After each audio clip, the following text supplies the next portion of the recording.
नमस्कार मंडळी, संक्रांत संपत आली तसेच लाडूसुद्धा संपले, म्हणून मी करायला घेतल्या तिळाच्या वड्या। याकरता 1 वाटी तीळ भाजून घेतली आहे, 1 वाटी सोललेले शेंगदाणे ते सुद्धा भाजलेले, त्याचा कूट करून घ्यायचा। तिळाचा सुद्धा जाडसर कूट करून घ्यायचा आणि त्याकरता 2 वाट्या गूळ मी वापरलेला आहे। गूळ जरा चिकट हवा।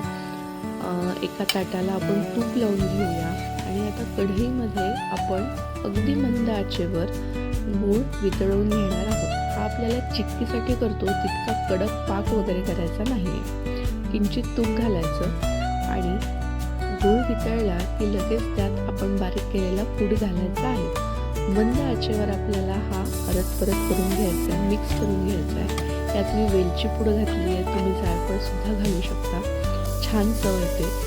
आता लगेच गॅस बंद करून आपण तूप लावलेल्या ताटावर हा पसरवून घेणार आहे। मंद आचेवर केल्यामुळे हा गोळा जास्ती गरम नसतो, त्यामुळे हाताला तूप लावून व्यवस्थित ताटावर हा थापून घ्यायचा आणि गरम असतानाच आपण याच्या वड्या पाडून घेणार आहोत। आता मी भाजलेला तीळ थोडासा बाजूला ठेवला होता, असेल तर आपल्याला तो असा वड्यांच्या वरून लावता येतो। पिझ्झा कटरच्या मदतीने मी याला असे काप पाडून घेतले आहेत। 15 मिनिटामध्ये आपल्या वड्या तयार होतात।